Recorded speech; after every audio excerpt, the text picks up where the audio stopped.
భర్త ఫేస్బుక్ లాంటోడు, ఎప్పుడూ కొత్త ఫ్రెండ్ రిక్వెస్ట్ల కోసం కాచు కూర్చుంటాడు. మరి భార్య వాట్సాప్ లాంటిది, నిజానిజాలతో సంబంధం లేకుండా ఈ చెవితో విని ఈ చెవితో చాటింపేసేస్తుంది. భారతదేశంలో ఉన్న భార్యల ప్రాబ్లమ్స్ వీళ్ళకేం తెలుసు? కోడలుగా ఉన్నప్పుడు అత్త నచ్చదు, అత్తయ్యాక కోడలు నచ్చదు. ఈ విషయం మొగుళ్ళకి నచ్చదు. ఒకప్పుడు ఎలాంటి అత్తొత్తదోని కోడళ్ళు భయపడేవారు, కానీ ఇప్పుడు రివర్స్, ఎలాంటి కోడలొత్తదోని అత్తలు భయపడుతున్నారు. ఈ సీరియల్ ఎఫెక్ట్ ఒకటి ఉందేమో, తెలియకుండా తలుపులేసి చిత్తకొట్టేస్తున్నారు. కొట్ర మరి ప్రతిదానికి మధ్యలో దూరిపోతుంటే, పెళ్లి కాకముందే తల్లికి కొడుకు, పెళ్ళయ్యాక పెళ్ళానికి మోగుడు. చూసారా, అసలు ఉమ్మడి కుటుంబాలు విడిపోవడానికి కారణం ఈ పెళ్ళాలి కాదండి. అవసరమైనప్పుడు అన్నయ్య వంక, భార్య అంటే భయం వేసినప్పుడు నాన్న వంక చూసేవాడిని. ఇప్పుడు ఏ వచ్చినా అద్దంలో నా ముఖం నేను చూసుకోవాల్సి వస్తుంది. నువ్వు పోయి విడగొట్రా మరి. మేం పెళ్లిళ్ళు చేసుకొని మా కన్న వాళ్ళని ఉన్న వాళ్ళని వదిలేసి వచ్చేయాలంట. వాళ్ళ మటుకి చిన్నప్పటి నుంచి ఉన్న వాళ్ళతోనే కలిసి ఉంటారంట. భార్య అంటేనే బ్యాలెన్స్ చేసేది. ఇప్పుడు ఈ ఇంటి నుంచి అత్తగారిల్లు ఎంత దూరం, అమ్మగారిల్లు కూడా అంతే దూరం. బ్యాలెన్స్. భార్య అంటే భర్తను బ్యాలెన్స్ చేసేది కాదే, బ్రెయిన్ బ్యాలెన్స్ తప్పింది. బ్యాలెన్స్. భార్యాభర్తలంటే బైక్ లాంటి వాళ్ళు. 2 చక్రాల మధ్య స్టాండ్ ఎంత అవసరమో 2 జీవితాల మధ్య అండర్స్టాండ్ కూడా అంతే అవసరం. అసలు నా కొంపెలా అయిపోవడానికి కారణం నువ్వు కాదే. ఇప్పుడు ఇక్కడ కూర్చుని స్టాండు గీండు అని బ్యాండ్ వేస్తుంది. ఏంటి ఏదో బ్యాండ్ అంటున్నారు? అది రబ్బర్ బ్యాండ్ పెట్టుకోవచ్చు కదా, జుట్టు ఊడిపోతుంది అంటున్నా. ఆ అమ్మాయి గారి మీదే కాదు, ఆ అమ్మాయి గారి జుట్టు మీద కూడా ఎంత ప్రేమో అయ్యగారికి. ఉండదంటే ఆయా. నువ్వేంటి ఫ్లోలో ఆయా అనేస్తున్నావు? సిరిమల్లి నీకే క్యారెక్టర్ ఇచ్చింది? ఆయా. మరి ఆయా అనుకుండా అక్క అని పిలిస్తే సిరిమల్లి విషయం ఎలా తెలుస్తుంది? కరెస్టే. ఇంతకీ ఏ ప్లాన్ వేసావు? ఈరోజు ఏంటి? వినాయక చవితి. ఈ కథకి కన్క్లూజన్ ఆ వినాయకుడే ఇస్తాడు. వర్కౌట్ అవుతుందా? అవ్వదు, చేస్తా. వెయిట్. అయ్యగారు. అయ్యగారంటే అసహ్యంగా. అంజిగాడిని బయటికి పంపించి నాకు కావాల్సినవి తెప్పించారనుకోండి, సాయంత్రం పూజలో నాకు చాలా పనుంది. పూజలో పని ఉందంటది, ఏదో ప్లాన్ వేసినట్టుంది. చెప్తా. ఆయా, ఏ నువ్వు నన్ను అయ్యగారు అనుకోలేదా? ఆయా, ఇప్పుడు మనం ఉన్న పరిస్థితుల్లో శబ్దం రాకుండా దీపావళి, నీళ్లు లేకుండా హోలీ, డీజే లేకుండా పెళ్లి, బయటికి వెళ్లకుండా వినాయక చవితి చేసుకోవాలి. ఏం చేస్తున్నావు? నోట్ చేసుకుంటున్నా డాడీ. మళ్ళీ మమ్మీ వచ్చాక ఇదంతా చెప్పాలిగా.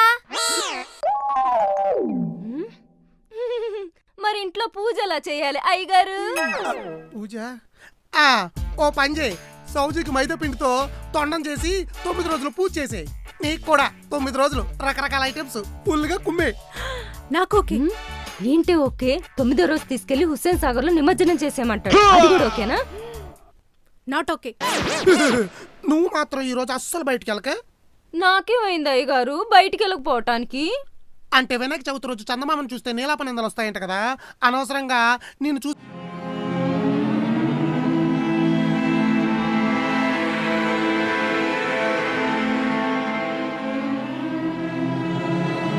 సిచ్యువేషన్ లో ఉన్నా సరే కొంచెం పొగడగాని కొవ్వొత్తులో మల్ట్ అయిపోతుంది. మళ్ళీ ఏంటి రత్నం? మమ్మీ కూడా చందమామలా ఉంటుంది కదా డాడీ. మమ్మీ కూడా బయటికి వెళ్ళకూడదు కదా, అదే రాస్తున్నా. ఇదొకటి నోట్బుక్ అంటే అన్ని నోట్ చేసేసుకోవడం అనుకుంటుంది. చందమామంట. అయ్యగారికి అర్జెంటుగా కాఫీ తీసుకురావాలి.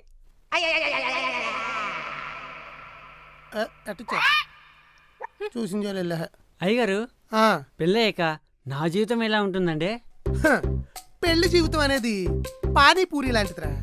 సుఖంగా హాయిగా సాగిపోయే జీవితానికి పెళ్లి అనే బొక్కటేసుకుని, సంసారం అనే మసాలా నీళ్ళేసేసుకుని, దాంట్లో ఈర్ష్య ద్వేషం అనే కూర ఉల్లిపాయ ముక్కలు వేసేసుకుని, దాన్ని హ్యాండిల్ చేయడం చేతకాక సగం మీదేసేసుకుని, బలవంతంగా నోట్లో కుక్కేసుకుని, ఆ మంటను అలా మింగేసుకుని, నశాలానికంటే ఆ మంటకి కళ్ళల్లో నీళ్ళెట్టేసుకుని, మన అవస్థ చూస్తున్న వాళ్ళ వైపు కోపంగా ఓ లుక్కేసుకుని, కారుతున్న మూతి ముక్కు తుడుచుకుని, తిన్న ఒక పానీపూరితో సరిపెట్టుకోకుండా ఇంకో పానీపూరి కోసం ఆశగా ఎదురు చూసే దౌర్భాగ్యపు బ్రతుకైపోతుందిరా మిగిలిన జీవితం.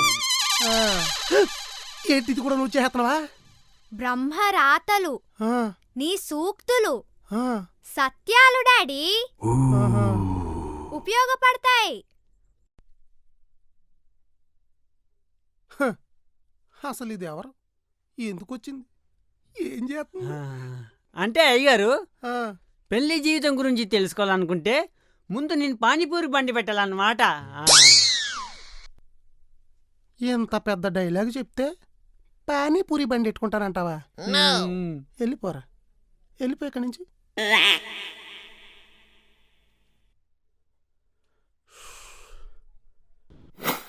వీలైనంత వరకు అందరూ ఎప్పుడూ సంతోషంగా ఉండండి, ఎందుకంటే ఎవరికెప్పుడు పెళ్ళి అయిపోద్దో తెలియదు కదా.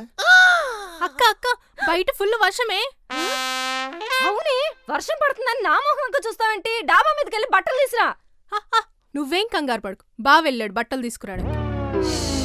కంగారు పెట్టేసావు కదే. ఏదో ఊరికే అలా. అమ్మాయి గారు బయట ఫుల్ వర్షం ఇంకొన్ని రోజులు పడుతూనే ఉంటుందంట, టీవీలో చెప్పారు. అయితే ఏం చేద్దాం, డాబా మీద వాటర్ ట్యాంకులు పెట్టి సమ్మర్లో సేల్ చేద్దామా? ప్రాఫిట్ బాగుంటది. లేదంటే వర్షాలకి రోడ్లన్నీ మునిగిపోతాయి కదా, కార్లు బైక్లు తిరగడం కష్టం. ఒక 1/2 డజన్ పడవలు కొని అద్దెకి తిప్పుదామా? Seasonal business. సేమ్ వాళ్ళ బాబే ఎట్టకారం. జోక్ చేసా, ఏంటో చెప్పు. అయ్యగారు మీకోసం వర్షం పడుతోందని వేడివేడిగా మిరపకాయ బజ్జీలు ఆర్డర్ పెట్టారండి. హాయ్, మిరపకాయ బజ్జీలా? ఐ లైక్ మిరపకాయ బజ్జీస్.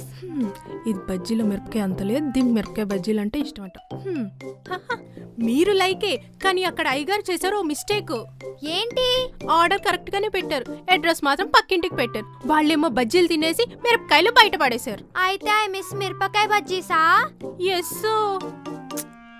చెప్తా.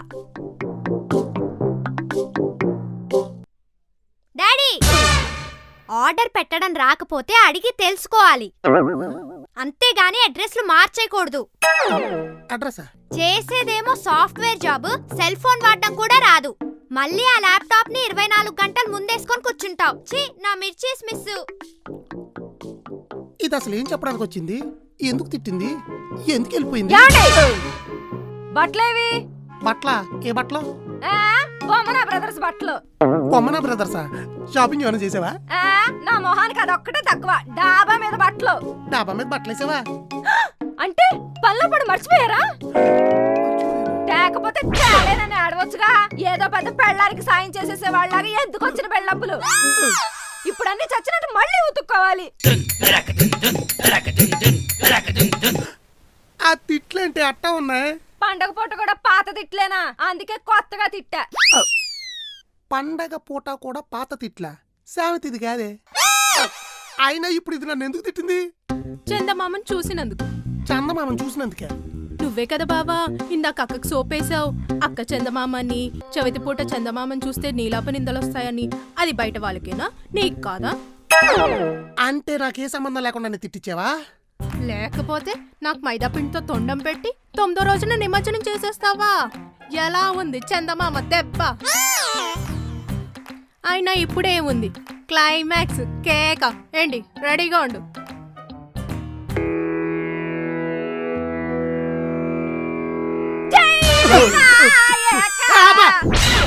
ఏనా ఇక్కడ ఇంకా 9 రోజులు ఉండాలి. ఈ రోజు అందరూ ఎవరు చేసే ఉద్యోగానికి వాళ్ళు పూజ చేసుకోవాలి. తీయండి. నాకు అన్నీ నా బుక్సే. నాకు మాత్రం ఏముంది, ఇదేగా. ఇది నా పని.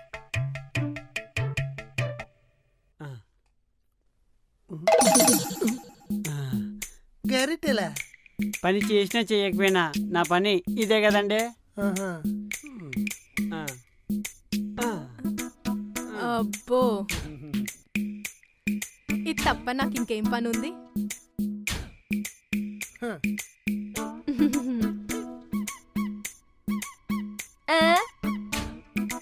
దీంతోనే నా పని. ఇప్పుడు ఈ వినాయకుడి సన్నిధిలో ఒక సత్యం బయటపడబోతుంది. ఏంటది?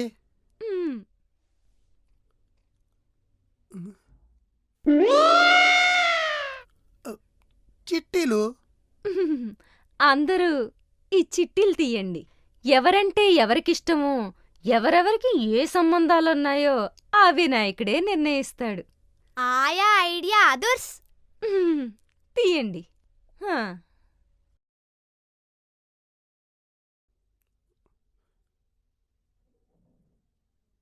చెయ్యి వినాయక, నువ్వే కాపాడాలి. నా దేవుడు అయ్యగారనే వచ్చింది. అక్క అక్క నాకన్నీ మా అక్కే. అబ్బో.